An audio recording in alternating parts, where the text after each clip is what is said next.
ცენტრალური წიგნი მთელ მის შემოქმედებაში არის Silmarillion. ეს არის ეტოსი, ისტორია მთელი აი ამ შუამიწეთის, რომელსაც მერე ვიღაც შეაგროვებს და ერთ-ერთი ვარიანტი არის ბილბომ შეაგროვა. მორგოთი უფრო დიდია ვიდრე საურონი. მელკორის პირველი დანაშაული ასე ვთქვათ იყო ის, რომ მან შეაცდინა ელფები. მას რო დაცემული ანგელოზია.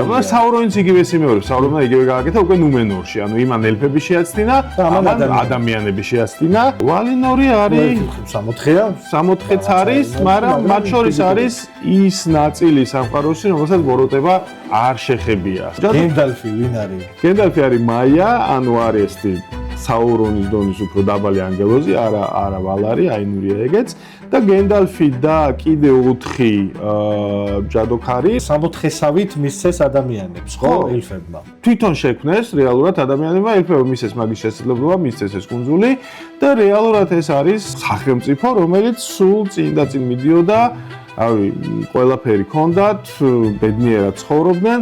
მანამ სანამ ეს არფარაზონი არ მოვიდა. საერთოდ ეგ წიგნის გამოვიდა ნუმენორის დაცემა ცალკე და ეგ მომენტი ტოლკინს აქვს, რომ პრაქტიკულად ყველგან როგორ შემთხვევა ლაიტმოტივი არის ის, რომ ეს ძალაუფლება, რომელსაც ადამიანის თავის თავს უფრო მაღლა აყენებს, ვიდრე სენგლეში უნდა იყოს და გარყვნილია მის ძალაუფლების სიდიადიდან გამომდინარე, ის აუცილებლად ისჯება და ის აუცილებლად დაეცემა. იდეა რა არის? როდესაც შენ იყენებ ბოროტების წინააღმდეგ ტოლკინისთვის შენც ბოროტი ხდები და ამიტომ არის ეს ბორომირის დაცემის საფუძველი.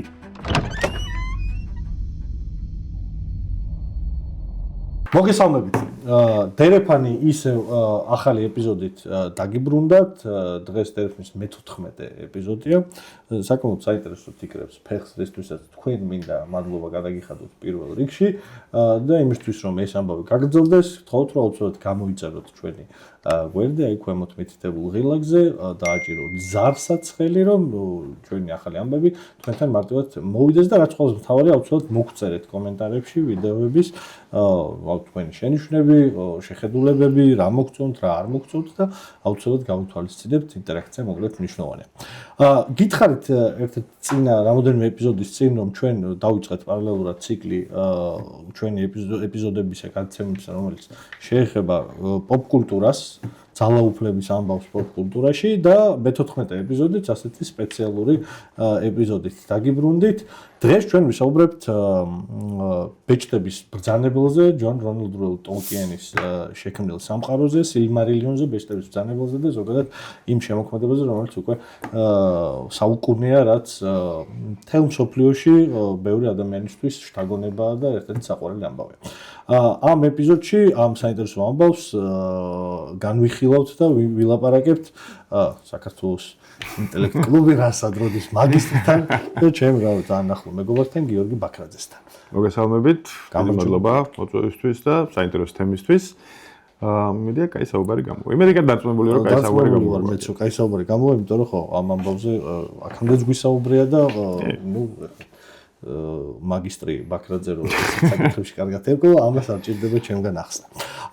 ჩვენი იდეა არის გიორგი სიორძესთან გავაკეთეთ ერთ-ერთი წინა ეპიზოდი, ისახებოდა რაღაცა ყინულისა და ცეცხლის საგას, იგივე ტახტის თამაშებს, სატახტო თამაშების სიუჟეტზე მგონი არასწორად თარგმნია, ამას ვითვალისწინებთ, ტახტის თამაშებს და ძალიან კარგად წაიღო მოკლედ ამ ამბავმა და თქვით რომ მოდი რატომაც არა, დიდი პოპკულტურის ესე ვთქვათ რა, დიდი ძეგლები ავიღოთ და ვილაპარაკოთ ამაზე და იმაზე თუ რა მნიშვნელობა აქვს, როგორია შიგნით აი ეს რაღაცა ძალაუფლების კონცეფცია, ძალიან ფართო გაგებით, არა რაღაც კონკრეტული ალუზიებით და ყოველდღიურობასთან, არამედ ძალიან ფართო გაგებით. მეჭდები ძანებელი ამ თვალსაზრისით და ზოგადად ტოლკიენის შემოქმედება არის რაღაცა ესეთი, ხო, ჟანრის სათავეებთან. ხო, რა თქმა უნდა, ანუ მთელი ეხლა რაც არსებობს high fantasy რაც დაძახიან, სამყაროები რაც არის პრინციპში ყველა მიდის ტოლკინამდე. და დიდი შანსია, რომ ბეჭდების ბრძანებელი რო არ ყოფილიყო, ძალიან ბევრი ახლა სამყარო რაც ჩვენ ვიცით, იქნებოდა სულ სხვანაირი. ხო, და ეს ეხება როგორც Silmarillion's, ისე ბეჭდების ბრძანებელს, ხო, ბეჭდების ბრძანებელი ვთქვათ, იგივე ეს ტახტების თამაში სავარაუდოდ სულ სხვანაირი იქნებოდა ან მისი ბრენდან სანდერსონის კოსმირი მთლიანად მისი რამდენიმე სამყარო, რომელიც არის ერთად სათავეებს ყოველთვის სამყაროს შექმნა, სილმარილონის სამყაროს შექმნას გავს და ნუ შემდეგ იმდენად მნიშვნელოვანი არის და იმდენად საფუძვლად უდევს ყველაფერს, რომ ნამდვილად ცალკე ეპიზოდს საჭიროებს. კი, ძალიან დიდია და ძნელია ამის ერთ იმაში მოქცევა, ერთ ეპიზოდში. მოკლედ თქვა, დავიწყოთ იმაზე, ვინ არის ტოლკიენი, განსხვავებით მარტინისგან, რომელზეც წინაზე ვილაპარაკეთ, რომელიც ძარმაცი კაცია, თავისებური არის. არაფერი მსგავსი არ ქონდა ბატონ ტოლკიენს. არა, ნამდვილად არა. ისეთი დიდი მეცნიერი, ენათმეცნიერი. დავიწყოთ ამაზე და მოგვიყევი ცოტა ამბავი, როგორ შეხვდი პირველად ტოლკიენს. ხო.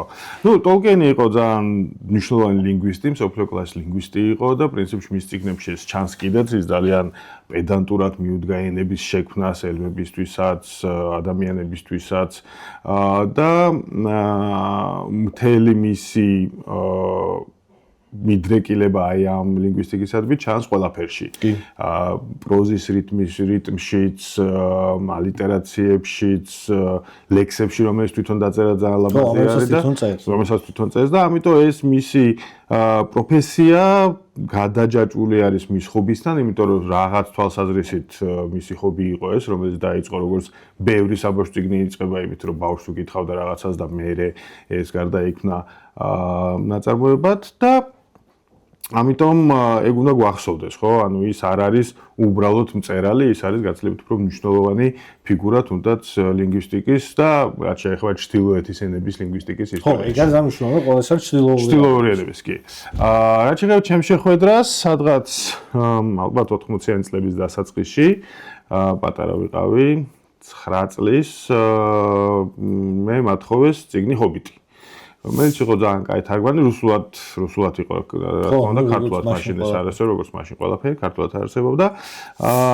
იყო რუსულად, რახმანოვას თარგმანი იყო, რომელიც ძალიან კარგი თარგმანი იყო და ძალიან კარგად ილუსტრირებული, ახლა ბავშვის ილუსტრაციებიც კარგია. ის ჰობიტი იყო სუფთა ევგენი ლეონოვი, ვისაც გახსოვთ ლეონოვი იყო ჰობიტი და მე აღმოჩნდა, რომ მართლაც მისგან გადახატული იყო, ისე მაგან არ იცოდა, ხო. მოკლედ, ეგ წავიკითხე და ძალიან ბავშვისთვის ასაკითხი არის ძალიან კარგი. კი, ჰობიტი მაგარია. ჰობიტი არის საბავშვო წიგნი, ხო, ის საშინელება, რომელიც მისგან გააკეთეს რაღაც სამსერიანი ბლოკბასტერი, ეს არის სრული მკრეხელობა. თორე არის კარგი საბავშვო ზღაპარი არის, კი, ყველაფერი არის ეს და ძალიან მომეწონა და სულ მინდოდა და მან ბოლოში ეწერა, რომ მერეო ტოლკინმაო დაწერაო ისაო ნაწარმოები ბეჭდების წადებელი, რომელშიც ბილბოს შემდგომი თავგადასავლები თვითონაც არ ქონდა წაკითხული მოკლედ იმ თავს ბილბოს შემდგომი თავგადასავლები არისო აღწერილიო. მე ხოდო ძალიან მაინტერესებდა, მაგრამ ასად არ იყო. მერე საბჭოთა კავშირში არ იყო 80-იანი წლების შუამდე. მერე კიდე იმას დაემატა ის, რომ Scientific American რო არის ჟურნალი, მოკლედ მაგის რუსული ოფიციალური თარგმანი იბეჭდებოდა ხოლმე და რა ჩემი მშობლები მეცნიერები იყვნენ, მაგასაც იწერდნენ, ხო, გავსვი გამოზე, ქვია მაშინ საფოსტო ყუთში რო გიგდებდნენ და რა. მაგრამ ამას იწერდნენ რომელიღაცა სტატიაში მან იყო ნახსენები ეს ფროდო და ბეჭედი და ნუ მაგან ცალკე იმას მიქნა. მერე აღმოვაჩინე, რომ პირველი ტომის ნახევარი თუ რაღაცა თუ პირველი ტომი ამ ბეჭდების ბრძანებლის ითარგმნა 86-ში. და ოღონდ არსად არის შევებოდა ესეც. ანუ აი ხალხო როგორ წვალობდნენ. საბჭოთა კავშირი იყო საჩინელი ქვეყანა. მე ვინმეს მოეწონა და წიგნის საკითხვა თუ გინდოდა იმასაც ვერა. ხო, ანუ რაც გინდოდა, თორე ახლა რაღაცეები, რაღაცა 100,000-იანი ტირაჟებით იბეჭდებოდა ცხადია, მაგრამ რაც გინდოდა. ხო, მოკლედ მე ვერ ვიპოვე და მე ჩემ მამიდაშვილს აღმოაჩნდა საიდანღაც ვიღაცამ აჩუქა ჩამად, მოკლედ სამტომიანი ინგლისური გამოცემა, მაშინ მე ვიყავი 14-ის რო წავიკითხე, მაშინ ინგლისური არ ვიცოდი იმდენად კარგად, მე რთული ენა, რთული ტექსტია, ხო, არა, მაინც ხო, ჰარი პოტერი არა, ინგლისურად რო წაიკითხავ და გაიგე პატარა. ხო. მithumeც ჰარი პოტერის დასაწყისი რომანები და ნუ მოკლედ ვიწვალე და წავიკითხე, ვიყავი უბედნიერესი და ნუ მე რუსული თარგმანიც გამოვიდა, ერთი, მეორე, მესამე რაღაც ბევრი, ისა სილმარილიონი ცალკე გამოვიდა და მოკლედ ხო, მე თვითონ პირველი წიგნი მაქვს წაკითხული რუსულად და თანაც კლასიკურ თარგმანში. ნუ მაშინ ჩემს ახალგაზრდობაშიც თუ რა ქვია, მაგათ ტინეიჯერობაშიც საქართველოში მაქვს ერთი მაგდროინდელი 90-იანების შუაში ჰობიტის ქართული ნათარგმანი და ჯოჯოხეთია. ხო, რა თქმა უნდა. მართლა ჯოჯოხეთი. ქართული თარგმანები ის რაც მე მახსოვს ბავშვობაში რაც ძირითადად არ ვკითხულობდი ხოლმე, იყო რუსულიდან ნათარგმნი. ხო, ეგ იყო პრობლემა, ხო, უთხრათ რა, ის კი არა ქართულად ცუდად თარგმნილი. არა, რუსულიდან თარგმნიდნენ, ხო, იმიტომ რომ ჩვენ არ ყავდა და მაშინ არც ესპანური სპეციალისტები დიდად რომლებიც თარგმნიდნენ ხო, მე მგონი თეა გვასალია იყო პირველი ვინც აქტიურად დაიწყო დიდი მადლობა მას ამისთვის. და რაც შეეხება შედარებით უფრო ეგზოტიკურ ენებს, რაღაც ნორვეგიული, რომელაც შვედური სადაც ძალიან კაი ლიტერატურა არის, ნუ არ ვიცოდით ეს რამდენიც მე მესმის და ბაკურ სულაკაური თვითონ თუ არ ვწდებს სხვა შორის არის მე მგონი შვედური ნორვეგიული ენის სპეციალისტი. ხო, არ ყავდა ამ სპეციალისტები და ამიტომ ეხლა საბედნიეროდ ყავს და ეხლა ძალიან შურს თანამედროვე კითხველების, იმიტომ რომ პრაქტიკულად ყველაფერი არის, ხო. იმიტომ რომ ჩემ ბავშვობაშიც კი ეგ იყო ტრენდი, რომ ქართულად წაიკითხე რამენად არ უნდა ცუდი ამბავი. არისო, ან არისო, ან ცუდი ამბავი შეგხვდებოდა. ანუ შენ რაღაცა ძალიან ადრე, სანამ ბევრად უფრო ადრე სანამ ფილმი გამოვიდა და ამ ამბავში იყავი ჩახედული. მოდი უთხრათ, რომ ჩვენ მოყოლებს კი 80-იანი წლების შუამდე საბჭოთა კავშირში არის შოუ, მაგრამ ეს არის რაღაცა საუკუნის დასაწყისის დროინდელი ლიტერატურა, ხო 30-იანი 37-ში არის თუ არსებები გამოსული ჰობიტი და 53 წელს პირველი ომის შემდგომი პერიოდი არის უკვე ბეჭდების ძანებელი. სილემალიონი გამოიცა უკვე ტოლკინის სიკვდილის მერე. ხო, მაგას აუცილებლად შევეხებით რა ამ შვილის ფაქტორს და როგორ გამოიცამა შემდეგ ეს წიგნი, რომ არ თავდება. შენს უკანას კადრში არის ისე წიგნი, რომ ყოველ წელს რაღაცა სიმბაშვება ძალიან ბევრი არის. აკოციცებს და ბევრი არის. თუმცა კრისტოფერი ამასთან ცოტა ხნის წინ გარდაიცვალა და ნახოთ ახლა ვინ გააგრძელებს და როგორ გააგრძელდება ეს. ახსენეთ ახლა დასაწყისში გავკვრით ჩრდილოეთის ამბები. აი კონტექსტი რო შევუქმნათ ჩვენ მაყურებელს, საიდან მოდის ეს ყველაფერი არ არის მთლად მხოლოდ მისი გამოგონილი, ხო? საფუძვლად უდევს ეპოსი. ხო, თუმცა ყველაფერი მაინც იწყება ჰობიტიდან და ამ ჰობიტში ცნობიერად თუ ქვეცნობიერად ჩააქსოვა რაღაცეები, რაც მერე გამოიყენა უკვე, ვთქვათ, ბეჭდების ბრძანებლის შექმნაში, ან სილმანიონის შექმნაში, ხო? მაგალითად, ჰობიტში ნახსენები არის გონდოლინი, რომელიც სილმანიონში ესე დამალული ქალაქი არის და ელფების მარცხის ერთ-ერთი ბრძოლა, ხო, სიმბოლური არის ეს. ნახსენებია ხვლები, რომლებიც ასევე მოდის იმ პერიოდიდან და რაღაცეები ეს ნახსენები აქვს. მერე როდესაც ბეჭდების ბრძანებლის წერა დაიწყო, მაგას უკვე ქონდა რაღაცა ყველაფერი ეს ჩანაწერები, რომელიც ძალიან ქაოტური იყო, როგორც მერე გაირკვა, როდესაც მისმა შვილმა დაიწყო ამის ყველაფრის შეკოწიწება და შეგროვება, მაგრამ რეალურად მისი ინტერესი იყო, ერთ-ერთი მისი ინტერესი იყო რა, ინგლისს არ აქვს საკუთარი მითოლოგია. ხო. ინგლისური ლიტერატურა არის ყველაზე ადრინდელი ლიტერატურა ლათინური პერიოდის მერე ევროპაში, მაგრამ მითოლოგია არ აქვს. ხო, აი ბეოვულს თუ არ ჩავთვლით, რაღაცა ეპიკური რაღაც არ აქვს. მაშინ როცა არსებობს სკანდინავური მითები, ფინური მითები, გერმანული მითები, ინგლისს არ აქვს და ამიტომ ინგლისურ-საქსონური ხო, ანგლო-საქსონური ეპოქას მითები არ აქვს თავის ესეთი ეპოსი და ამიტომ მისი იდეა იყო, რომ შექმნას რაღაცა, რაც იქნებოდა ანალოგი აი ამ ჩtildeური მითების. ამიტომ მაგან არის ყველაფერი. მაგრამ არა მარტო ეს ის არის გასწავლისნებელი, რომ ის იყო ძალიან ღრმად მორწმუნე კათოლიკე. კი, ეგრე ისეთ პატრიოტი მორწმუნე ისეთ კაცი იყო. ამიტომ მისი იდეები, რომელიც არის სილმარილიონში, არა მარტო ჩtildeოეთ რელიგიებზე არის აგებული, როგორც მაგალითად ხო, არამედ ქრისტიანული არის, ხო? ანუ აი სამყაროს შექმნის მომენტი, როდესაც ერუი ლავატარი მუსიკის ჰანგებით იმაშვება, ეს მოდის სავარაუდოდ თუნდაც დაკავშირებული არის ნეტარ ავგუსტინესთან, რომელსაც აი სფეროების მუსიკა აქვს და რაღაც ნახსენები, ხო? მელკორი და ილავატარის ურთიერთობა იგივეა, რაც ღმერთის და ლუციფერის ურთიერთობა და ასე შემდეგ. მაგრამ დაცემული ანგელოზი კი ხო და გარდა ამისა მაგას აქვს ყავს აი ეს ვალარები, რომლებიც მსგავსი არიან, ვთქვათ, სკანდინავური ასებისა, ან რაღაცა თვალსაზრისით ბერძნული ოლიმპოს ღმერთებისა. ძალიან დიდი გავლენა მასზე მოახდინა ფინურმა ეპოსმა კალევალამ. მაგალითად კულეროს ისტორია და ტურინის ისტორია პრაქტიკულად ერთ-ერთი არის. და ნუ აი ეს შემდეგ, ანუ აი ეს ყველა იმიდან აიღო, ხო ცოტ-ცოტ აიღო რაღაცები და ძალიან ბევრი რა თქმა უნდა შექმნა თავისი, მათ შორის როგორც უკვე თქვი, ენას და დამწერლობას და ყველაფერიც ამას უკვე წმინდა პროფესიულად მიუდგა. ხო, ეს უკვე პროფესიული ამბავია, როდესაც ის ამ ენებით და იმებით თამაშობს და ამას უდგება მართლა სერიოზულად, აგერ არც გრამატიკის წიგნები. კი, ხალხმა იცის, გვენიაც იცის, იმდარინც იცის და ლაპარაკობენ ზუსტად აი კლინგონის რო ლაპარაკობენ ან დოტრაკეთ რო იმაშვებიან. ხო, განსხვავებით დოტრაკეული ენისა Game of Thrones-ში ის არის იმ კაც მაგდენი არ უმუშავია. არა, ეს მერე დაამატეს. ამან კიდე უკვე შექმნილია და გამოიყენა იმისთვის, იმდენად რომ ეთიმოლოგიური ლექსიკონიც აქვს სხვადასხვა ენაში, როგორ რა სიტყვა მოდის საიდან და ეთიმოლოგიური ლექსიკონი და გრამატიკის წიგნი, ორი, ანუ გრამატიკის რაღაცა ის თვითონ არის გაკეთებული, რომ ოღონდ მაგისი არა რა. მე გააკეთე. ხო, რა, როგორ უნდა ისწავლო სასწავლო წიგნები რა ეგეთი და არის ეთიმოლოგიის კიდე კრებული, რომელიც კრისტოფერმა გამოცვა. კლინგონი ვინც არიცით, არის Star Trek-ის ენა, იქ თავი ანტაგონისტები მაგენაზე ლაპარაკობენ. Star Trek-ი თუ არა, ვისაც დიდი აფეთქების თეორია აქვს ნანახი, ისინი Big Bang თეორიაში ისინი ცდილობენ. ყველა გმირები რო ლაპარაკობენ, აი ეგენა კლინგონი. იქ ეს ამ ყველაფრის სათავე არის ერთია რომ აი ეს ეპოსები და ეპოსის რაღაცა ფუნდამენტური ცნება სიკეთის და ბოროტების ხო? ტოლკიენი, როდესაც აი ამ რაღაცა ჟანრს განსაზღვრავს, მისიდან დაწყებული ეს ჟანრი აგებულია აი ამ ფაბულაზე. ბოროტის და კეთილის ბრძოლა, აი განსხვავებით აი ტოლკიენი ის იქნება ცოტა მარტინში ხო, ძალიან ყველა თან გადებითიც არა, ხო, რა, ეს ეგოისტური მიდგომა ძალიან პოლიტიკური მსაგად გადააქცევს, მაგრამ ზოგადად პრინციპი არის ეგ, ხო? ბოროტის და კეთილის ბრძოლა. ბოროტის და კეთილის ბრძოლა.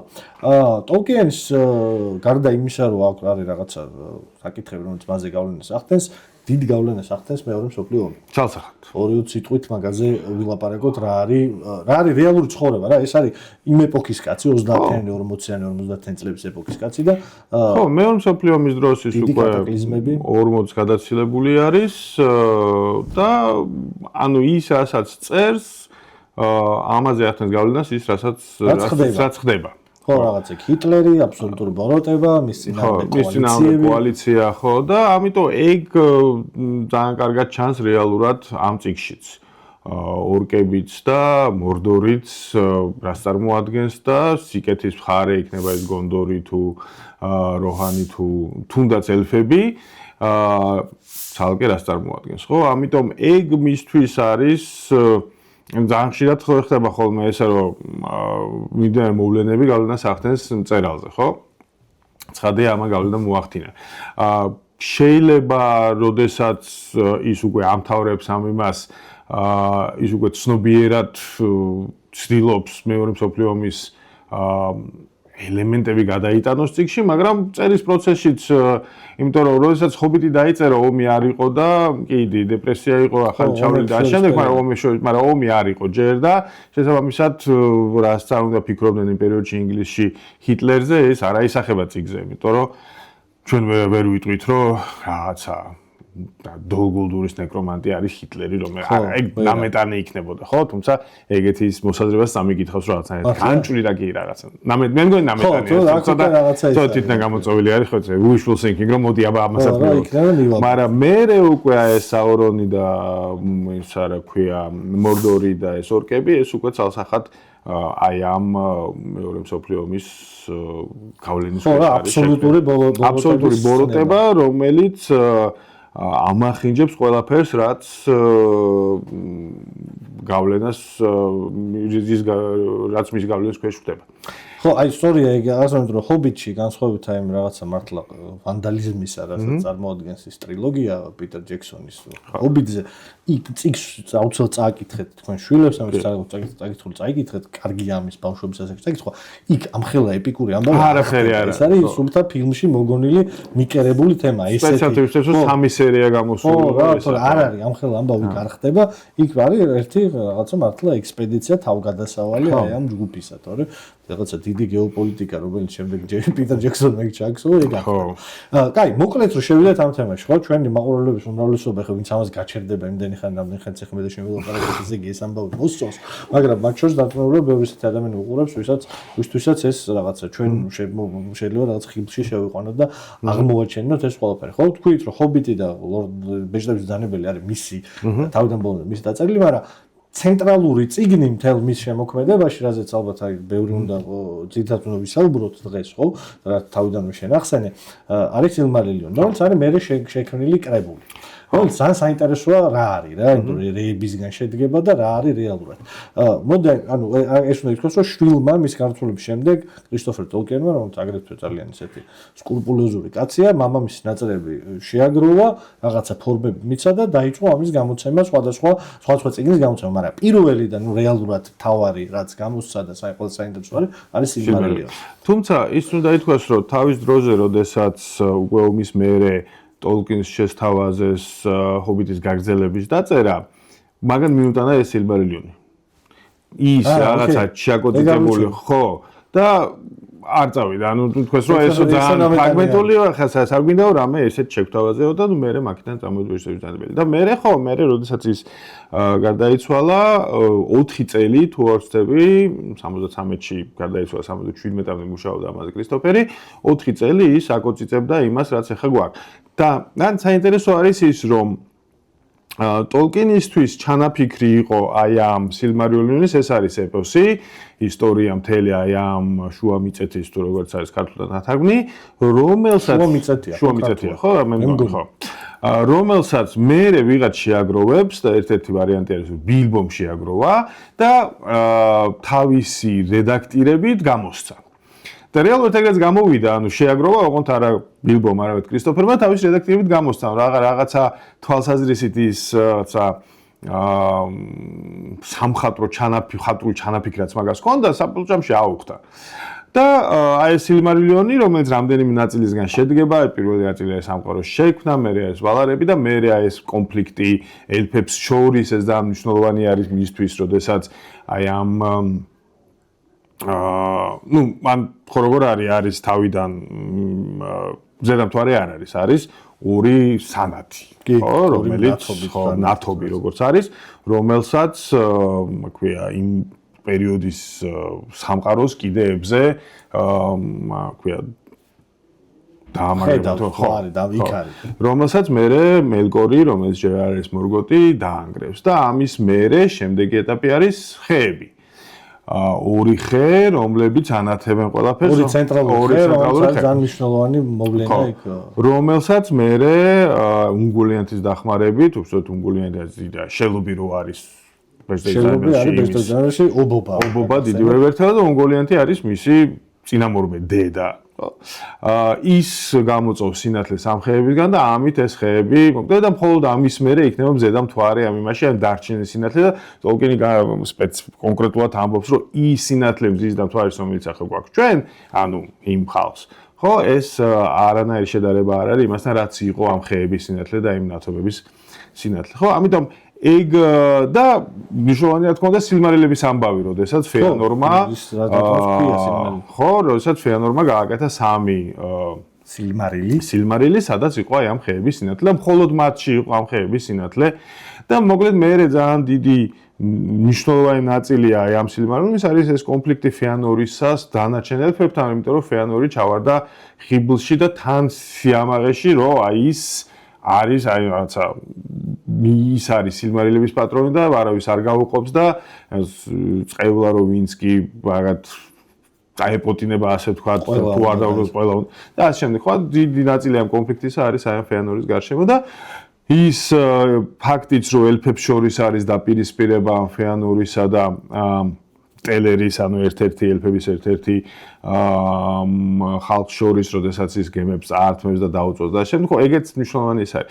და რამდენიმე ის არის, ანუ არის შექმნა, არის ეს განვითარება, მერე ფეანორი, მერე არის უკვე მელკორი, რომელიც მორგოთი გახდა და ანგმანში ახლა მთავარი ბოროტება არის ის, როგორ უგებს ის ნელ-ნელა ყველა ელფების ყველა იმას რაცა გონდოლინს დაამარცხებს ბელედ და საბოლოო ჯამში აი ეს იმედი არის ის რომ ეს ეარენდილი გააღწევს შუა მიწეთიდან ბელერიანიდან გააღწევს ვალინორში სთხოვს იმათ დახმარებას და ის ელფებიც კი რომლებიც არაოს არ წამოსულან ინგვე იყო თუ არ ვცდები მაგათი მეფე ინგვე და ვალარები წამოვლენ და დაამარცხებენ მელქორს მორგოტს გააგდებენ მას სამყაროს გარეთ და იქ არის მიჯაჭვული ბოლომდე აი ეს არის მორგოტი სამბო ძალიან მოწონს, იმიტომ რომ ეს არის პოლიტიკური ალუზია მომწონს ხოლმე ჩრდილოეთის მორგოტი ანგმარის სამეფოა და ეს ცივია და სიცივე და ბოროტება რომ და ყინული და ხო სიცივე ყინული და ბოროტება ერთმანეთში კიდე გადამული რეალურ სამყაროში სად არის თქვენ ჩემზე კარგად იცით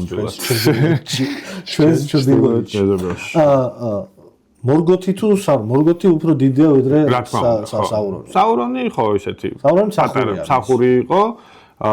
ანუ ორივე არის აინური, ერთი არის ვალარი მორგოტი და მეორე არის მაია, ანუ ცოტა უფრო დაბალი დონის ანგელოზი, ასე ვთქვათ, არის საურონი, ან გორთხაური, ან კიდე რაღაც სახელები აქვს მაგას, რომელიც რაღაც თვალსაჩინო ისე იქცევა ისე როგორც მორგოტი. იმიტომ რომ მელკორის პირველი დანაშაული ასე ვთქვათ იყო ის, რომ მან შეაცდინა ელფები ფეანური კლასიკურ დაცემული ანგელოზია. და საურონიც იგივეს იმეორებს, საურონმა იგივე გააკეთა უკვე ნუმენორში. ანუ იმან ელფები შეაცდინა, ამან ადამიანები შეაცდინა. რასაც მოყვამერი და ატლანტიდა არ გვიხსენებია და კიდე ერთი გავლენა იმისი ნუმენორის კუნძული ხო და ატლანტიდა ერთ და იგივე რეალურად ხო ძალსახად დაკარგული ცივილიზაცია დიდი ცივილიზაცია რომელსაც წალეკავს რაღაცა კატაკლიზმა ანუ კრებულია ერთი არის სამყაროს შექმნა და აი ცოტა ბიბლიური არის ჯამში ხო ბიბლიური ეპოსი და შემდეგ უკვე მოდის აი როგორც იმაში არის რა ნებისმიერ აი ხო არის მე ამბები და მთავრდება მათ შორის ბეჭდების ბრძანებლის პერიოდით იქაც აღწერილი არის ეს ბეჭდების ბრძანების პერიოდი და მე მოდის ანუ ტოლკინისთვის ეს სამი ეპოქა ხო? ტოლკინისთვის ეს სამი ეპოქა არის ყველაფერი რაც ხდებოდა დღევანდლამდე სოფლიოში, მის სოფლიოში უკვე და არა იმ სამყაროში ხო. ძალიან საინტერესო არის აი აქ რაღაცა ძალაუფლების ალუზიები თავიდანვე იწყება ხო რაღაც ერთ სამყარო იქნება და შემდეგ ეგრევე იწყება ბრძოლა ძალაუფლებისთვის. ხო. კარგოუბრალოდ. შენ თვითონ ახსენე ნუმენორი და ნუ ჩვენ გვაქვს სამწუხაროდ კიდევ ერთი სრული მკრეხელობა პოპ კულტურის სივრცეში ეს არის Ring of Power. ეგ სრული საშინელება არის სერიალი Amazon-ის რომელმაც იდეაში აღწერა მეორე ეპოქა. ხო, თუმცა მან საინტერესო არის ის როგორც თავის დროზე სანამ გამოვიდოდა სერიალი წავიკითხე მოკლედ ბეჭდების ბრძანების და ჰობიტის უფლებები საავტორო უფლებები ტოლკინს ჰქონდა გაყიდული. და ამიტომ არის რომ ვთქვათ პირველი ბეჭდების ბრძანებელი იყო მულტფილმი ხო რაღაც უცნაურის და ძალიან საინტერესო როგორც კაი მულტფილმი 70-იანი წლების დასაწყისში ძნელი საყურებელია მაგრამ კაი მულტფილმი. ხო, მაგრამ კაი მულტფილმია. და რაღაც ქვია მაგ ტექნიკას ფილმი ვითრო ხო რაღაცა ხო სახელი დამოვიწყო. ხო და მოკლედ ეს და ნუ მე რო გადაიღეს ვთქვათ ჯექსონის ის ჰობიტიც და ბეჭდების ბრძანებელი ეს ყველაფერი არის ციგნის მიხედვით, ნუ ჰობიტი რამდენად არის ციგნის მიხედვით. საკითხია, მაგრამ ციგნის მიხედვით ფაბულა იგივეა. მაგრამ ტოლკინს არ გაუყიდია სილმარილიონი, იმიტომ რომ არც იყო დასრულებული და კრისტოფერ ტოლკინმა უარი თქვა ტოლკინის სილმარილიონის უფლებების გაყიდვას. ამიტომ რაც მე ვნახე, იყო ეგეთი რაღაცა, რომ აი ამ Ring of Power-ში, ძალაუფლების ბეჭდების ამ სერიალში მაგათ შეუძლიათ გამოიყენო მხოლოდ ის სახელები, რომელიც არის ხო, რომელიც არის, რა ქვია, ბეჭდების ბრძანებელში ან ჰობიტში. ხო. სილმარილიონის სახელებს ვერ იყენებენ და ამიტომ იქ რაღაცა უცნაურობები და მოკლედ ერთი ორი სერია ვნახე და ძალიან ლამაზია იმდენად შინაარსობრივად ყავს მთელ ამ საგას. უცებ რომ ჩვენ მაყურებელს ახსნათ. პირველი ეპოქა არის სამყაროს შექმნა და ეს ისა რა ქვია, ანგმარის დაცემით დაცემით თავდება, ამ სამეფოს დაცემით თავდება, ანუ აი ეს არის რაღაცა პირველ ყოფილი სამყარო.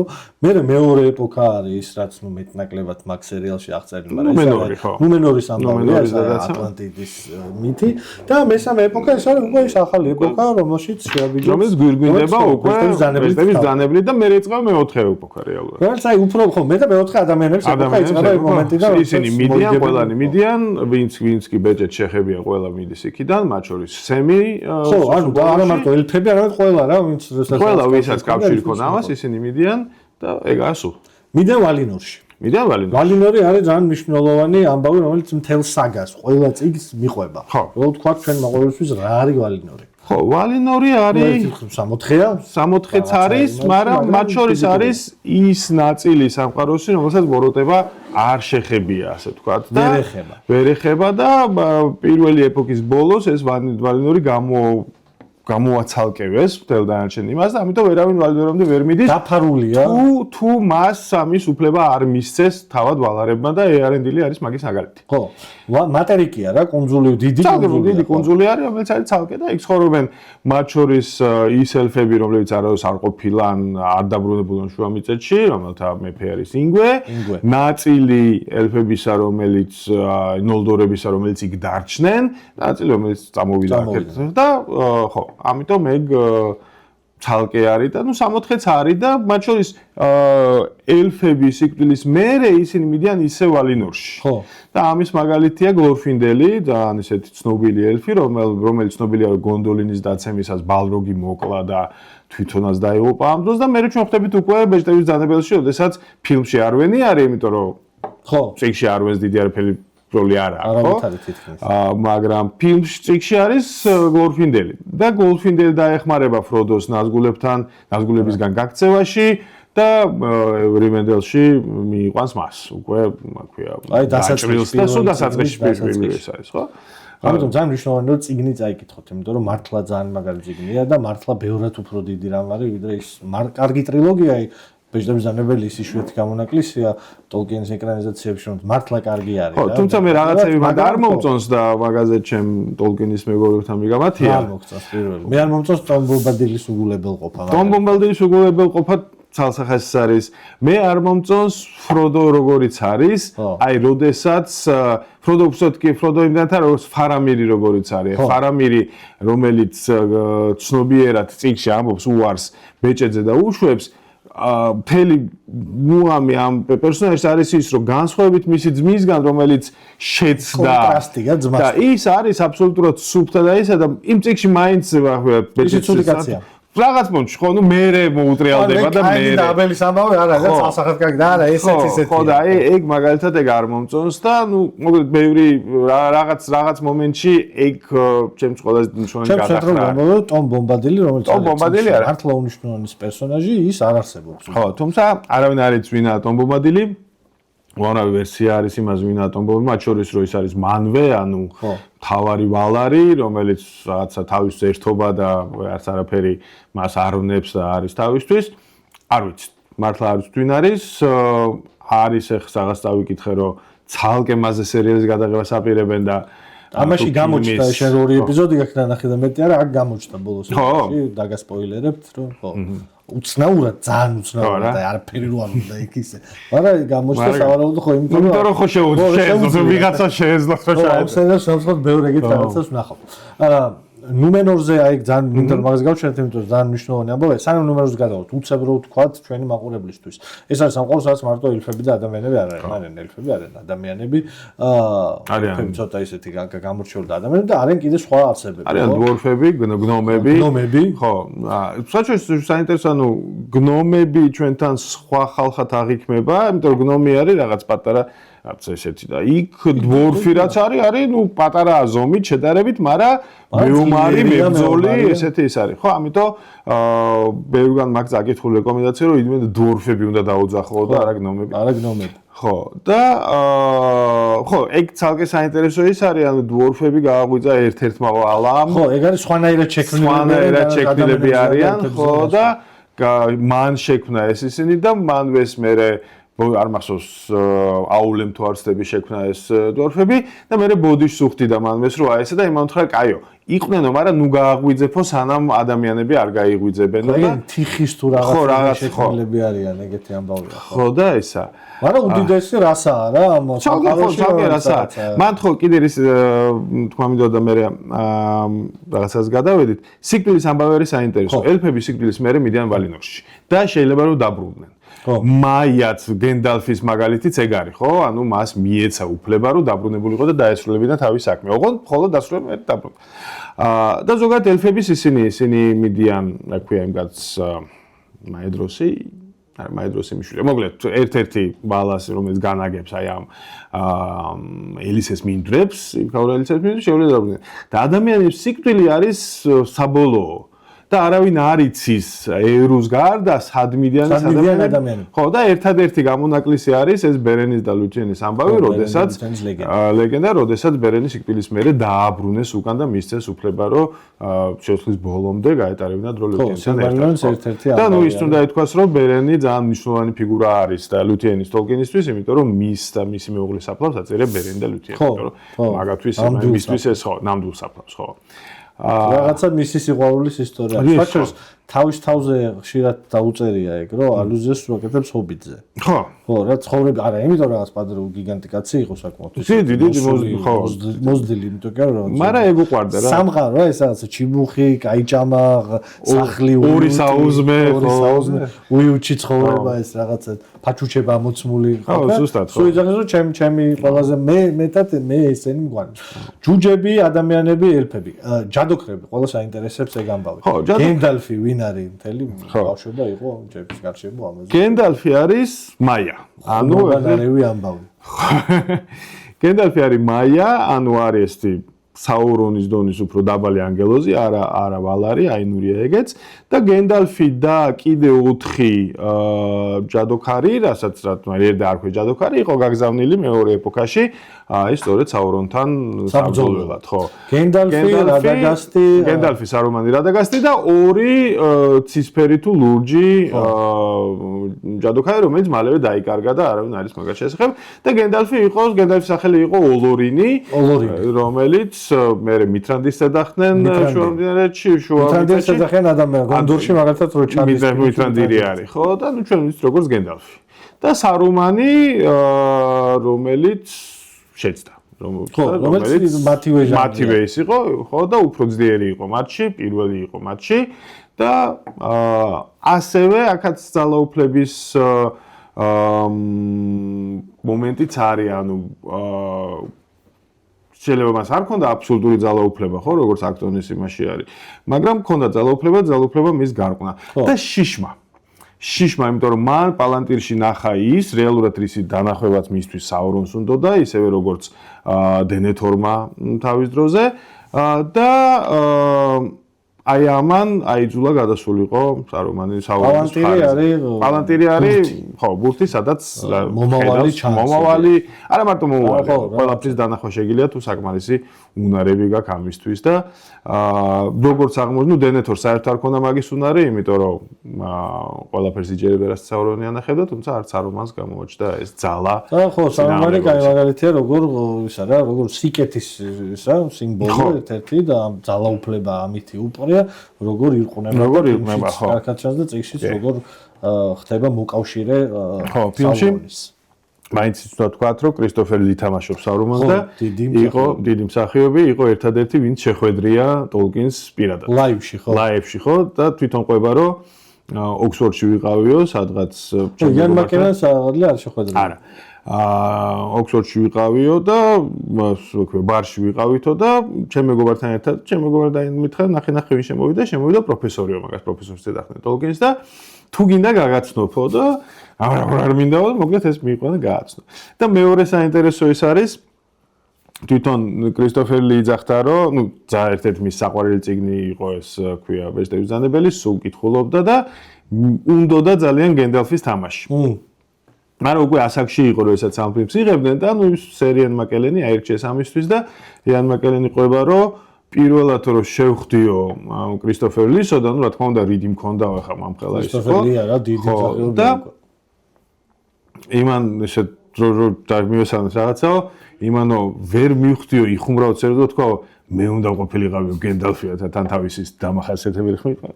მაგრამ სარუმანი ძალიან კარგი იყო და ზოგადად კრისტოფერ ლი ალბათ ყველა საინტერესო ტიპი არის მსახიობებში, იმიტომ რომ ყველაფერი იყო. ანუ რა ჯეიმს ბონდი იყო რეალურად და ენები იცოდა და ეს ჯექსონი ყვება, რომ მისი სიკვდილის სცენაში, როდესაც გრიმა ზურგში ხანჯალს არტყავს და ის ვარდება მერე, ხო? მე შევეცადეო, მე თქვაო, რომ რა ხმა უნდა გამოსცესო ადამიანები, მე ვთქვა, მე ვიციო, რა ხმას გამოსცემს ადამიანს, რასაც ზურგში ხმას დანას ჩაარტყავენო, ამიტომ შენი მიცდები არ მინდაო. საერთოდ ბევრი მსახიობი მაგ ტრილოგიის პირველი ტრილოგია, აი ისეთ ჰობიტი თვითონ არის ელაიჯა უდი დიდად მე ვეღარც განვითარდა ამის მე. იმდენად დიდი როლი ითამაშა, რომ მაგის მეტი ისეთი სახასიათო მას რამე საინტერესო. ხო, ну ეს ზოგადად ეგეთი მას ახასიათებს ახლა. ჰარი პოტერის დენიელ ლეტკინის აგვინახავს, კი თეატრში თამაშობს რაღაცას. ხო, მაგრამ სხვა ფილმებში თამაშობს და ჰარი პოტერი არ არის, ხო. როგორც დაწუნებულა რომ ელაიჯა უდის იქნება ფროდო სადაც ითამაშა. ხო. ხო, თუმცა მან ნუ მაგას მნიშვნელობა აქვს რა კარიერის რა ეტაპზე მოხდა. იან მაკელენი იყო და ნუ კი იყო გენდალფი, მაგრამ ისინი ახალგაზრდები იყვნენ და ისინი სულ ბავშვები, ამიტომ ხო. და ის ორი მაგალითად მერი და პიპინი არიან, ხო, ის ორი მტაცა. იქ არც ხო. სერი იმასთან აქვე ტოლკიენთან შეხვედრის ბედნიერება არ მქონდა, მაგრამ ეგენით საქართველოში იყვნენ ცოტა. მართლა? ხო. მე რატომ მითხარი? ხო და აი მეც ესე გავიგე და ვერ მოახერხე შეხვედრა. აი უცრო მაგათ აქვს რაღაც ბლოგი რა, იმას აკეთებენ. ბლოგი აქვს, პოდკასტი აქვს და ბლოგი საჭმელზე, რაღაცა. ხო, ნუ ეხრაზე იქნება. გადაცემა არის და ძალიან საქართველოში ქონდა წინასწარ ერთი ეპიზოდი. ხო, მეც ისე მითხრეს. სამაგეროს მე ვოლდემორთან მაქვს სულათი. მართლა. ეგ მაგარი ამბავია. ეგეც იყო ჩამოსული აქ. აქ იყო, ხო, ეგეც იყო ჩამოსული. ეს სილმარილიონი თავისთავად სამყაროს შექმნა, შემდეგ მოდის ჰობიტი, რომელიც ბავშვებისთვისაა და ძალიან დიდი ამბავი აღმოჩნდება და ძალიან პოპულარული. ნუ ეს ყველაფერი დანარჩენ სამყაროში საბსკავშირის მიღმა უკვე 60-იანი წლებიდან ძალიან პოპულარული ხდება. ხო და 50-იანი დაიწერა. ჰობიტი იმდენად კარგი წიგნი იყო, რომ ეგრევე დაიტაცეს იგივე ეხება ბეჭდების ძანებელს იმდენად, რომ ტოლკინმა ცალკე წიგნი გამოსცა, როგორ უნდა ითარგმნოს სახელები ბეჭდების ძანებელში. მართლა ეგ არის. ხო, ცალკე სტატია აქვს, იმიტომ რომ მან თქვა რომ საინტერესო ის აქვს, ანუ ერთი პერიოდი მას ჰქონდა ეგეთი მიდგომა, რომ ეს სახელები არის მეტყველი სახელები, რომ მაგიტო არის ხო ჩვენთან ბეგინსი არის რა ქართულად ქართულად ამომივარდა. მოკლედ, რაღაცას უნდა ნიშნავენ, რომ ბეგთან დაკავშირებით რაღაც უნდა ნიშნავდეს და ფრანგულად შურიშალა რა, ვერ გაიგებ ხარ და ვერ ამოიწევს. აი ტოლკინს ჰქონდა ეგეთი ისა, ქვია, გაიდლაინი, როგორ უნდა თარგმნო და რას უნდა ნიშნავდეს და რაღაცა, მაგრამ მე როგორც ჩანს რაღაც ეტაპზე უარი თქვა და მე ეძახდა რომ არა ბეგინსი. ხო, ქართულად არ მაქვს, საკეთს ფრანგულად არის ბეგინსი და თქმის საკეთს. აბგელი არის ქართულად. აბგელი არის ქართულად. ხო, აი ეგ არის. საკეთს რა, ანუ შინაარსობრივი თარგმნა აქვს და არა ის არა ქვია. ხო, ამიტომ რუსულში ეს მილიონი თარგმანი რო არის, იმაში ჰობიტი არის ბეგინსი, ბიგო ბეგინსი ესე ნათარგმნი, მაგრამ მე არის ტორბინსი, სუმკინსი, სუმნიქსი, ეთყობა სუმკას რომ მაინდა-მაინც არა და აი მოკლედ აი მილიონი რაღაც არის და ძალიან ბევრი თარგმანი არის და მე თუ მკითხავ არც ერთია თაბრაკა. ხო. ძალიან რთული არის გადმოსცე.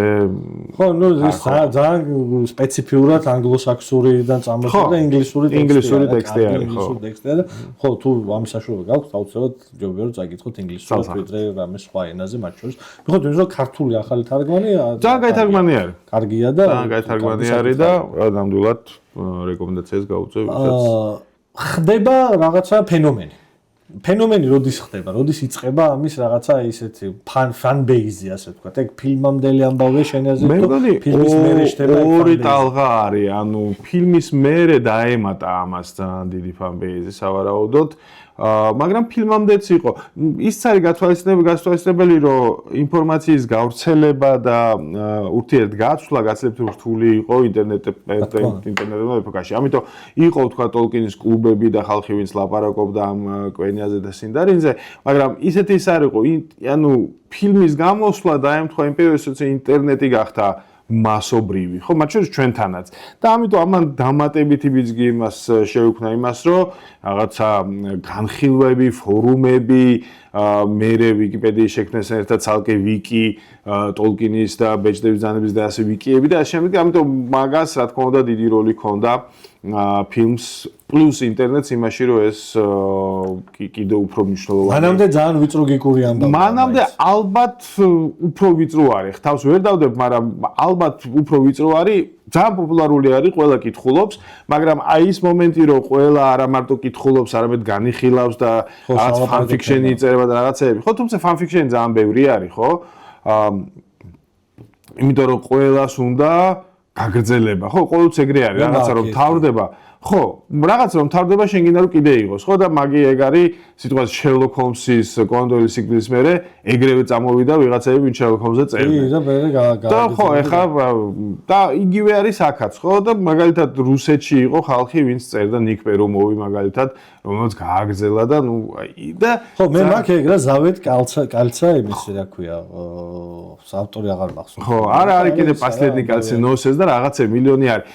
ერთი ძალიან ჩემი აზრით არასწორი, მაგრამ საინტერესო განხრა არის პროფესორი არ იყო მართალი და სინამდვილეში საურონი კაი ტიპი იყო და მორგოთი კაი ტიპი. აი რატო უნდებათ ხო, აი რატო მიდიან აქეთ არ ვიცი, მაგრამ არის ეგეთ მიმართულება. მაგრამ მაგის მე არიან ძალიან ბევრი ადამიანი, მათ შორის მეც ვიცნობ რამოდენმეს, რომელიც ენებს სწავლობენ, რომ ენებზე სრულფასოვნად კენიაზე სრულფასოვნად ლაპარაკობს. კენია ელფების ენა არის, სრულფასოვნად ლაპარაკობს, რა, დავით გრამატიკით ამბები წერს, ლაპარაკობს ჩვეულებრივად.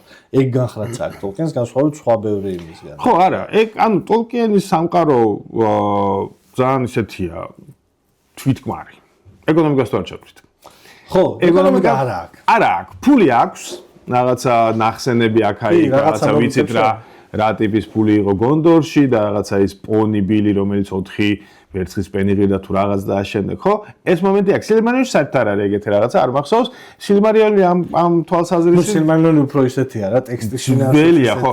და ამ თვალსაზრისით ილიადას და ოდისეას გავს რა, იმ პერიოდი, სადაც ფული ჯერ არ ქონდა ძველ ბერძნებს როგორც ასეთი და იქ კი აგროვებენ იმ ოქროს და რაღაცა, მაგრამ აი რაღაც მაქსიმუმ არის ბარტერი და საერთოდ არ არის ვაჭრობა ეს საუბარი და ის ვთქვათ იგივე ჯუჯები დვორფები როდესაც ოქროს და ხო დოვლაც რო იმაშვები ეს უბრალოდ ოქრო და თვლები არის და მეტი არის. ხო, იქ ნახსენები არ არის. არანაირი. გასხოვით მე ბეჭდებს ვაჩვენს, ეგ ძალიან საინტერესო არის. ეპოქების ამბავი რა. ის მაინც რაღაცა ისეთია, პირველ ყოფილი ეპოქაა, უფრო დასაწყისია ეს სილმარილიონი და ბეჭდებს ბრძანებელი ეს არის რაღაცა გვიანი შუა საუკუნეები? თუ თული სათქმელი არის. ალბათ არა, იმიტომ რომ უფრო ანგლოსაქსების პერიოდი მგონია. იმიტომ რომ გვიანი შუა საუკუნეები უკვე იქ რაღაცა თქვია წამალი არის, იქ რაღაცა თუნდაც რაინდები არის, ანუ აქ ეგ მომენტი არა. ხო, ეგ უკვე ეგ არის, ხო. ხო, აქ არის მაინც აი ინგლისში ანგლოსაქსები, აი ბეოვულფის პერიოდია რაღაცა ეგეთი ისინი. ხო. და ნუ ხო სილმარიონი არის პრეისტორიული ბრინჯაოს საუკუნე არის რასაც ბრინჯაოს საუკუნეს ვიდახით ალბათ. კი ბატონო. ამის მიღმა სხვა პარალელური ამბები რომელიც აი ეგეც ვთქვათ რაღაცა კიდე რაღაცა ამბები არის ბევრი რომელიც ეხა დაიწყო გამოცემა არ ვიცი რაღაც დაწყებული იმიდა რა ქვია დაუსრულებელი ზღაპრები დაუსრულებელი ქრონიკა ხო ისინი ბევრია ძალიან ბევრია ეს აი ეგ რა ამბავია ეგ რო ვთქვათ ჩვენ მაყურებლისთვის ეგ არის ისევ და ისევ ტოლკინის ჩანაწერების სისტემატიზაციის მცდელობა იმიტომ რომ რეალურად ბევრს წერდა ეს ბევრს წერდა და ბლოკნოტებს ავსებდა და იქ რაღაცა აი შეიძლება რაღაც ერთგვერდს რაღაც დაეძებნა საბოლოო ჯამში აი ეს არის ანუ იმდენი რაღაცა დატოვა ეს და ლითერალ დაუსრულებელი რაღაცეები რომ მაგის სისტემატიზაცია საკმაოდ რთული ის არის რა და ამიტომ მთელი ეს პერიოდი სილმარიონის გამოცემის მერე კრისტოფერ ტოლკინი ამ ჩანაწერებზე მუშაობდა და ანუ იგივე ვთქვათ ეხლა რა გამოვიდა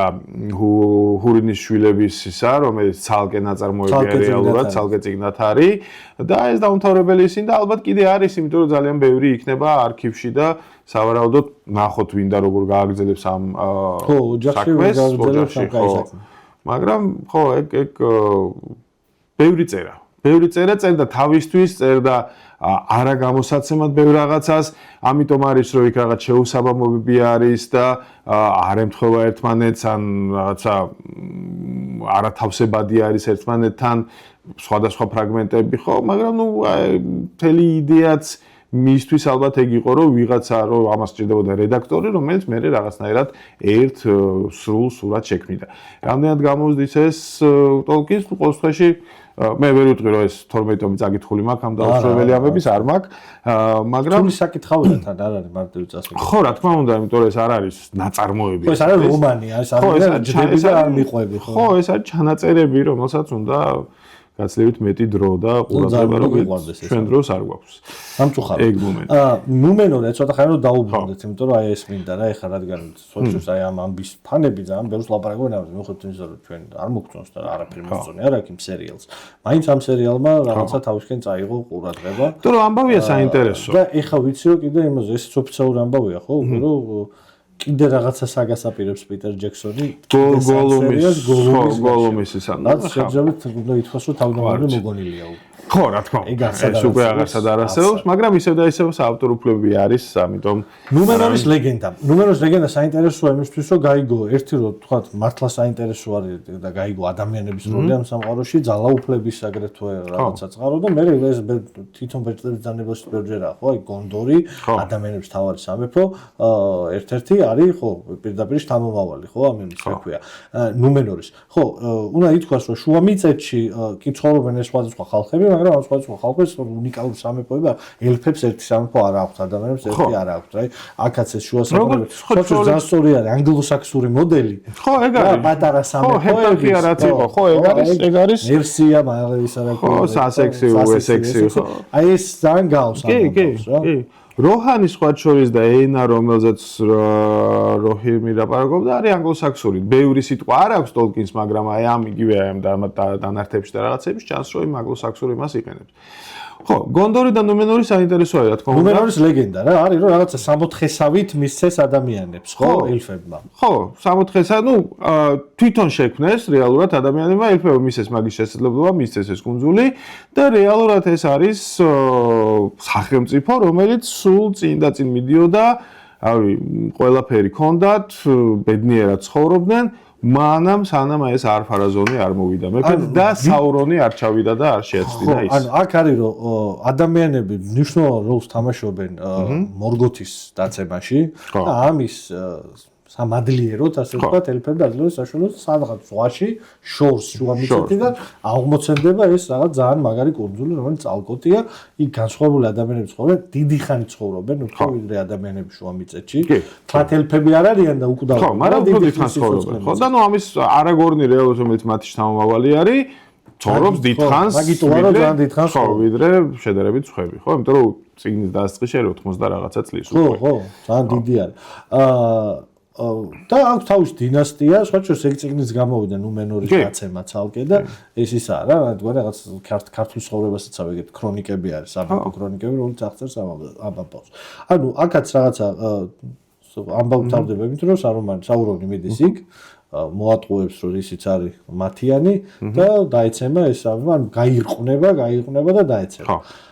ამ დროს ნუმენორს ყავს ექსპედიცია გაგზავნილი შუამიწეთში. ხო, რომელიც იწყება საურონის ამბავი და იქ მორდორი და აბა უნდა მოიკვლიონ და უნდა ამ დროს საურონი ხო. საურონი შეასწენს და ეტყვის რომ აი ვალინორში რატო არ მიდიხართ აგერ იმათ სპეციალურად ჩაგიკეტეს და ამხელა ის ხართ რა ქვია ძალა და ამხელა რომ თქვენ გაქვთ შესაძლებლობა რომ თქვენი იყოს ის 60 შეაგულიანებს ასე.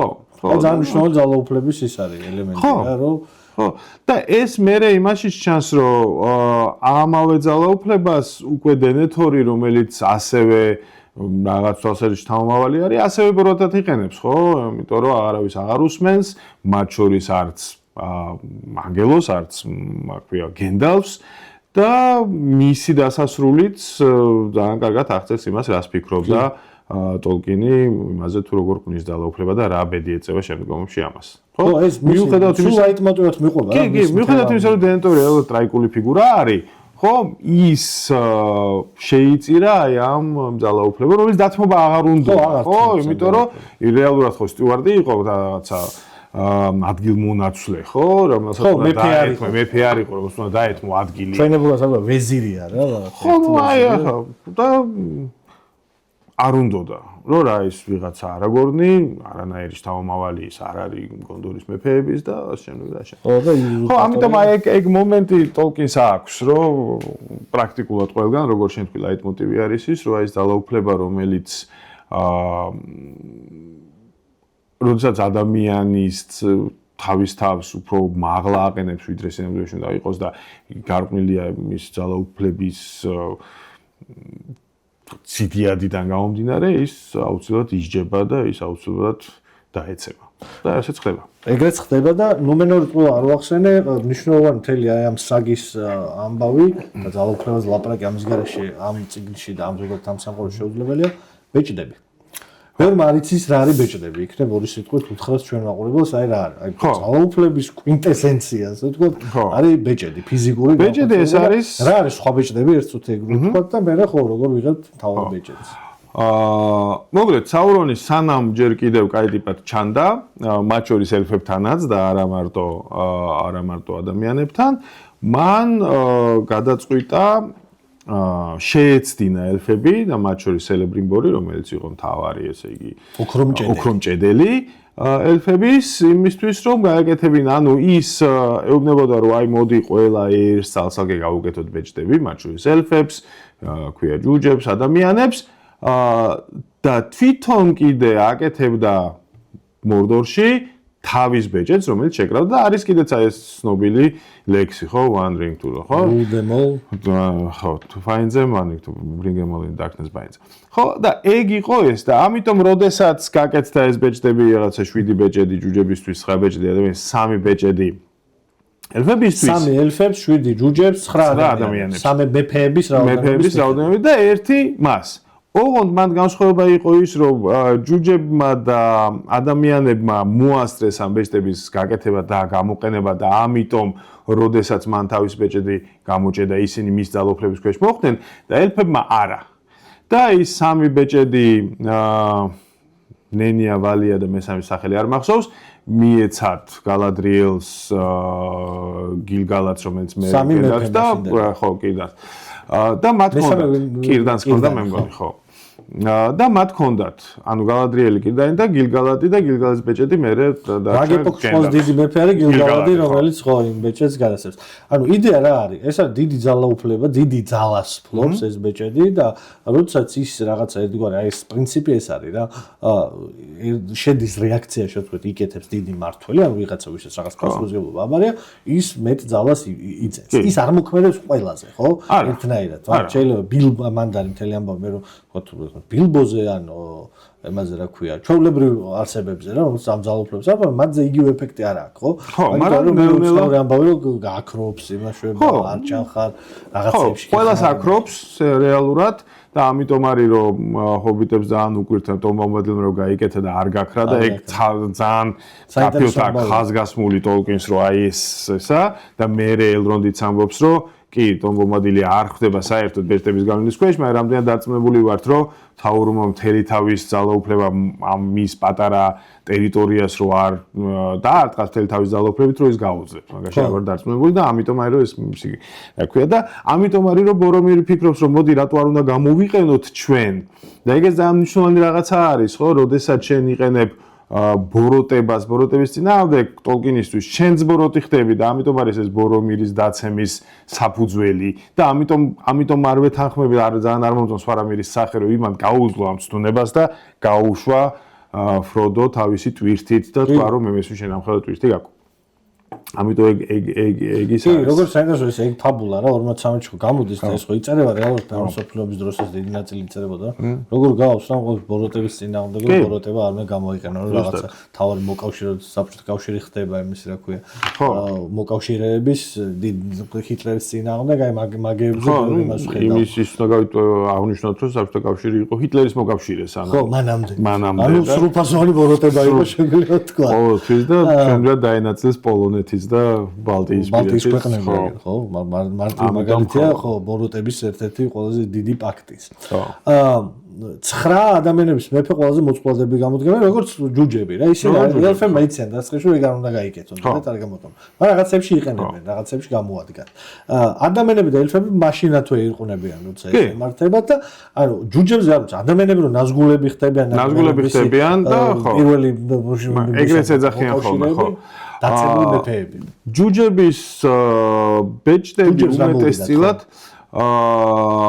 გაქრა დრაკონების ცეცხლში. იმიტომ რომ და ამბობს კიდეც მაგას გენდალფი, რომ დრაკონები აღარ არიან, თორე შეგვეძლო მაგაც ცეცხლში დაგვეძლო, თუმცა იმ ერთ ბეჭედს შეიძლება დრაკონის ცეცხლი ვერ მოერევა და ამიტომ იდიან ოროდრუინისკენ. ერთ-ერთი იყო, ვისაც ეს ბეჭედი ჰქონდა, იყო თორინის ბაბუა.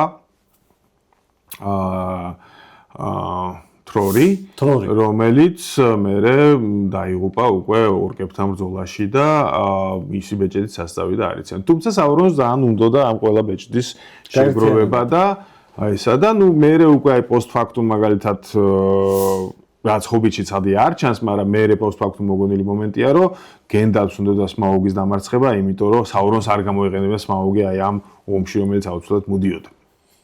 რომელიც ის არის. ამიტომ იმას დრაკონის შეიძლება ხო რა თქმა უნდა. ხო, მანდ ეგრე რომ დრაკონებს და ჯუჯებს განსაკუთრებული ურთიერთობა აქვთ, იმიტომ რომ ორივეს ოქრო უყვარს და ერთ ადგილას ვერ თავსდებიან. ვერა, ხო.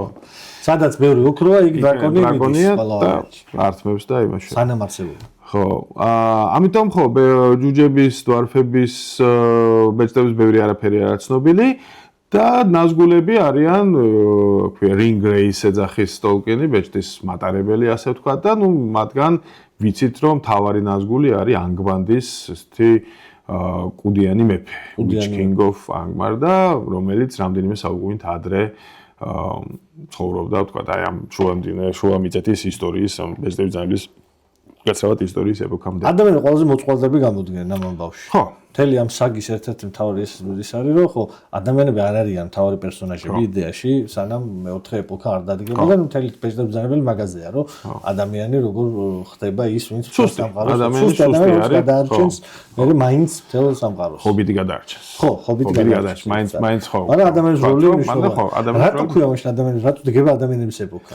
იმიტომ რომ ეს არის როგორც ყველა ყველა მიდის, რეალურად ასე ხედავდა ტოლკინი, ამდენიც მე მესმის, რომ რეალურად მთელი აი ეს არსებები, რომლებიც ადამიანის პარალელურად არსებობდნენ იმ პერიოდში, ხო, უგაცავ ტატოლოგიისა, ისინი ნელ-ნელა ხრებიან.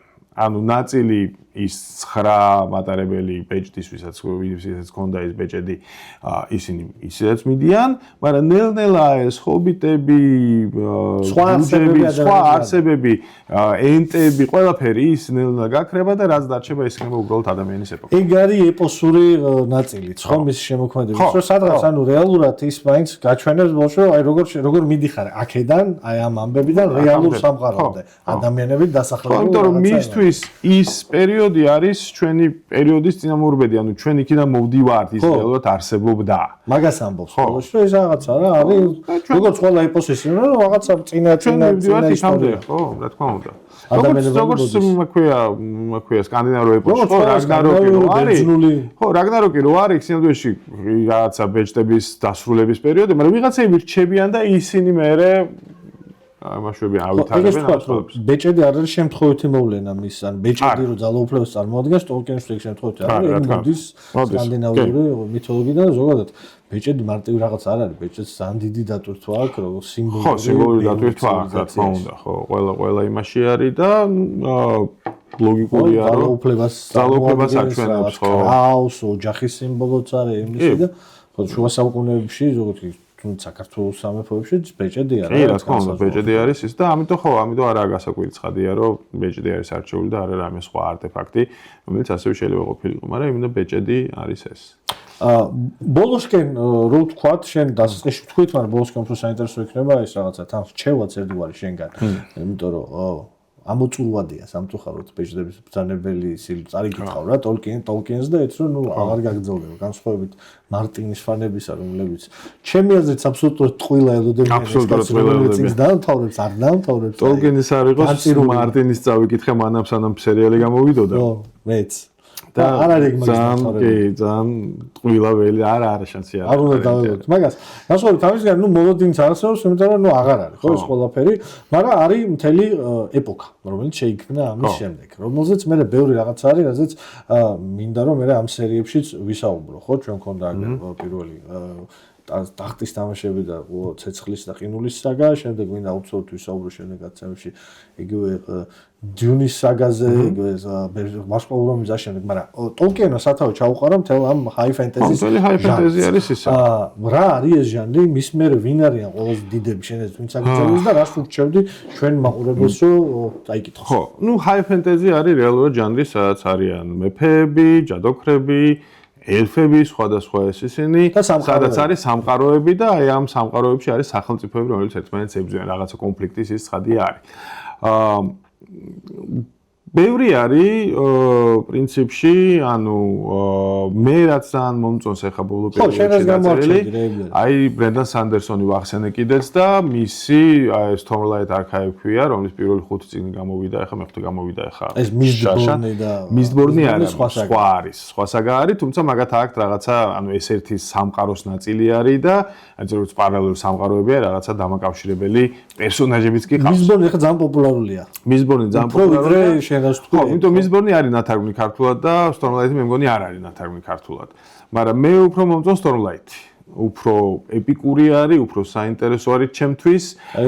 ჯერჯერობით, ანუ Mistborn-ი სხვადასხვა პერიოდები არის, ხო, სხვადასხვა თაობები აქვს, თქვა, ამ Mistborn-ის ისე, ხო? აქ არის ჯერჯერობით ერთი თქვა წება გმირებს მიყვება ეს მთელი Stormlight Archive და მე ძალიან ყველას ვურჩევდი, ერთი მინუსი რაც აქ არის დიდია. გრძელი არის, ხო, ანუ 1000 გვერდიანი წიგნი არის. ხო, რაც ამ ჟანრს მე ახასიათებს. ხო, ყველაფერი ძალიან გრძელი. და ნუ სანდერსონის განსაკუთრებით, სანდერსონი განსხვავებით მარტინისგან არის ძალიან შრომის მოყვარე ადამიანი. ის წერს ბევრს და არა მარტო თავისას, მაგალითად რობერტ ჯორდანის დროის ბორბალი არის ეგეთი, რომელიც ასევე შემიძლია ურჩიო ადამიანს, ვისაც არ შეეშინდება გრძელი წიგნებისა, ის გარდაიცვალა სანამ დაამთავრებდა და ბოლო ორი წიგნი სანდერსონის დაწერილი არის და ასევე ხო. ეს კაი საინტერესო წასაკითხია. პატრიკ რუთფურს ვურჩევდი. პატრიკ რუთფურსაც ვურჩევდი, მაგრამ ეს კაცი ზარმაცი გამოდგა, იმიტომ რომ მესამე წიგნი თავი ვერ მოაბა, თუმცა ძალიან კარგი არის და ძალიან საინტერესო არის. საფრთხილო არის ამ წიგნების რჩევა, იმიტომ რომ ხო, მე თუ არ ამთავრებ, ხო, და მე აღარ არის, ხო, და ძალიან ის არის. არის კიდე რაღაცა ბოლო, ხო? რაღაცა საგა იყო კიდე ამასინაც ყველგან შემხვდა და დასავლეთში რამოდენიმე ქალაქში ვიყავ მაღაზიებში და ქართულად ითარგმნა. გავიხსნა ამახსენდება მე.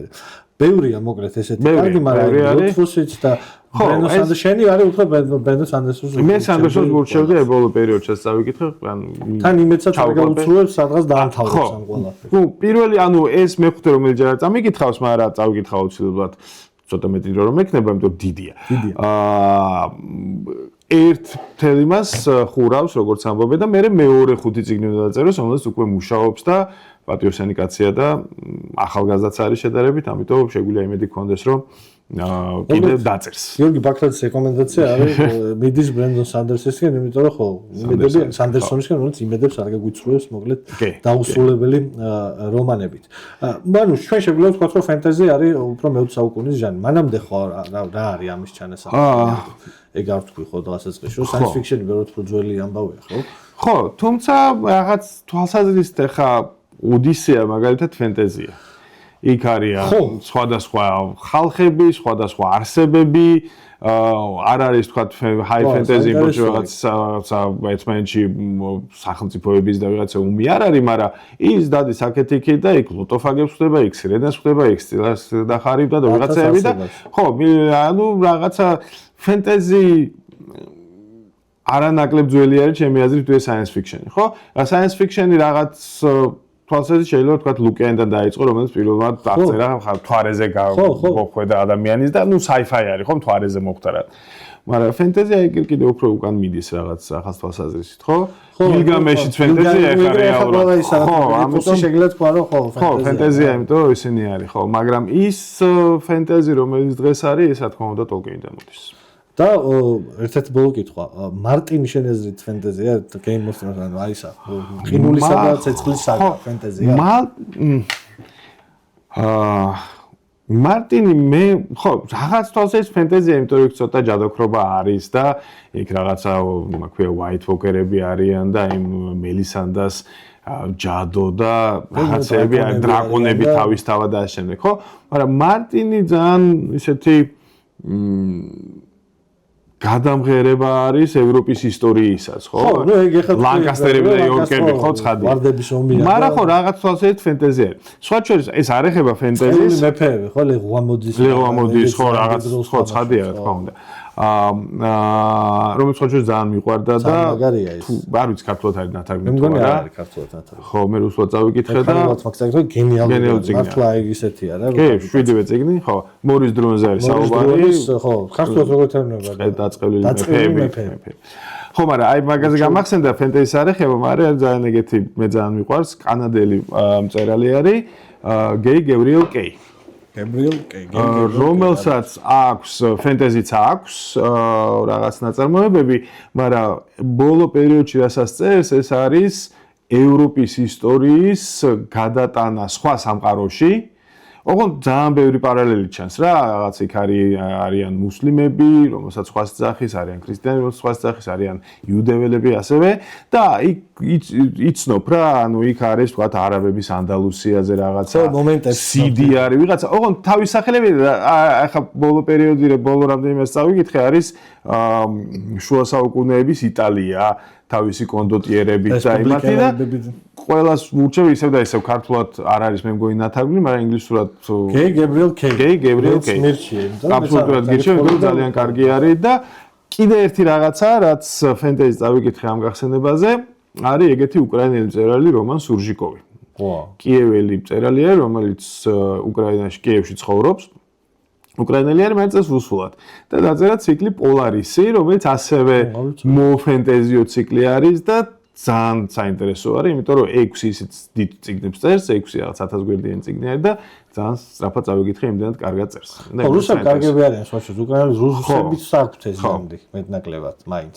კი, რა თქმა უნდა. ფანტასტიკა ისეც აქვს რა. ხო, მაგრამ ეს დაზორების სერია გარკვეულწილად ფენტეზია. იმდენად არ მიყვარს ლუკიანენკო როგორც პიროვნება, რომ არანაირი სურვილი არ მაქვს დაზორების აბსოლუტურად ძალიან ცუდი პიროვნება არის, როგორც ყველა ვატნიკი ასე ვთქვათ. ხო. მაგრამ აი სურჟიკოვი გაია და ნუ ის ფაქტი რომ უკრაინაში და კიევში ცხოვრობს, მაინც ამატებს კიდე დამატებებს მაგას, რომ აგერ პირველ ხაზია ბოლოს. თუმცა მარტო რუსულად არის, მაგის თარგმანი მე არ მინახავს. და რობერტ ვეგნერი, სხვათა შორის, პოლონელი მწერალი, რომელსაც ეს მეჰკანის ქრონიკები აქვს.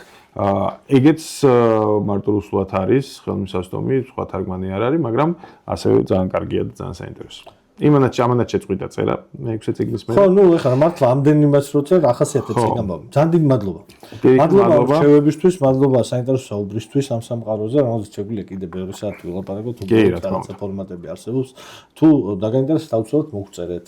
თუ იქნება სურვილი, მე კიდე ვილაპარაკებთ ამაზე, მაგრამ მოკლედ საქართველოში ერთ-ერთი ყველაზე კარგი მკითხველისგან ბევრი რჩევაც მიიღეთ ამ მე-14 ეპიზოდის ბოლოს. ამითი დერეფნის მე-14 ეპიზოდი დამთავრებულია, მაგრამ არ არის დამთავრებული ჩვენი სერია, რომელიც მიეძღვნება პოპ კულტურას. გარდა იმისა, რა სურვილები მაქვს მე, აუცილებლად მოიწერეთ თქვენს რა გაინტერესებთ ამ მიმართულებით და პირდებით რომ სულ პოლიტიკაზე არ გელაპარაკებით ხოლმე და ეს საინტერესო რაღაცებსაც გავაკეთებთ. მადლობა ყველაფრისთვის და ბოლო კითხვა სანამ გავალთ. Dune-ის საგა ფენტეზია შენთვის? არა. ოკეი. მადლობა. მომავალ ასეთ ეპიზოდში შევასწავლეთ რომ ვისაუბროთ მოკლედ Dune-ის საგაზე, ფრანკ ჰერბერტის და ვისაუბროთ კიდე ბეჭდების დანებაზე. ამის მიღმა კიდე რა გაინტერესებთ, აუცილებლად მოგწერეთ. მადლობა, ამითი მე-14 ეპიზოდი დასრულებულია. მადლობა გიორგი ბაქრაძეს. ჩვენ შევხვდებით შემდეგ კვირას. მადლობა, ნახვამდის.